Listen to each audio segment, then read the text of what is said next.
Maglagay ako ng mantika sa kawali at painitin.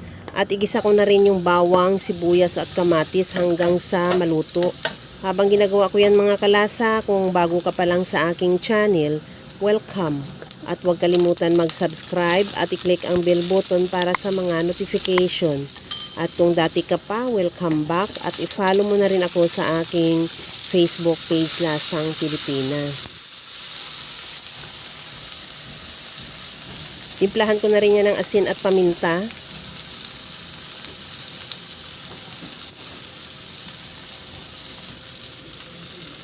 At maglagay na rin ako ng bagoong. Depende sa iyo kung halimbawa hilaw pa yung bagoong na ilalagay mo. Hugasan mo muna at saka igisa lang ng mabuti.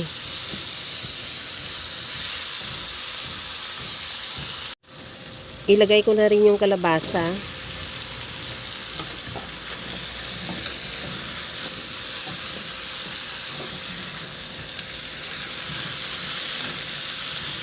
At maglagay na ako ng tubig. Nakadepende sa iyo kung gaano karami ang ilagay mong tubig sa dami ng gulay mo o yung sahog mo dyan.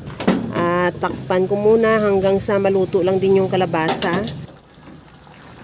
At mayroon ako ditong tirang lechon na baboy. Leftover lang yan mga kalasa. Kaya yan ang isasahog natin dahil timplado na yan at masarap yung sabaw niyan. At takpan ko muna ulit hanggang sa makuluan lang para talagang magkaroon ng timpla o lasa ng lechon yung ating sabaw. At sa puntong ito, ilagay ko na yung mga gulay. Maglagay ako ng talong. At lagyan ko rin ng okra at ampalaya.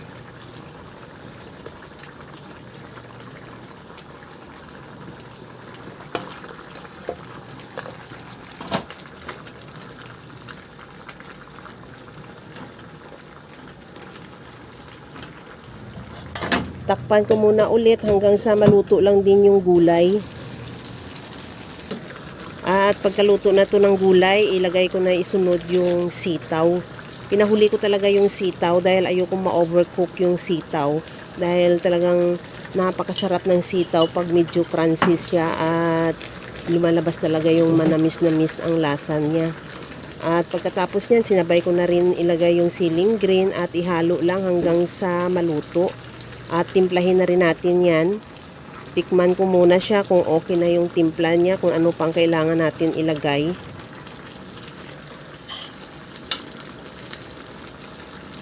Maglagay na rin ako ng liquid seasoning. At lagyan ko rin ng patis, pwede rin asin. Kunting halo lang yan at ready to serve na yung ating napakasarap at napakasimpleng gulay na pakbit.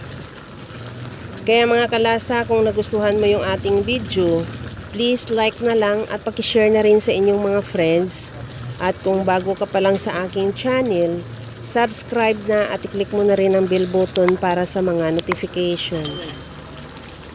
Kaya mga kalasa, gawa ka na rin dahil alam ko kayang-kaya mo tong gawin.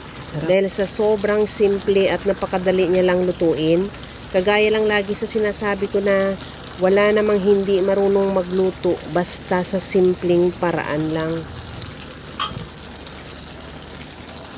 Okay na to at ready to serve na yung ating napakasimple pero napakasustansya at napakasarap na pakbit. Hanggang sa muli mga kalasa. Thank you for watching. Bye-bye!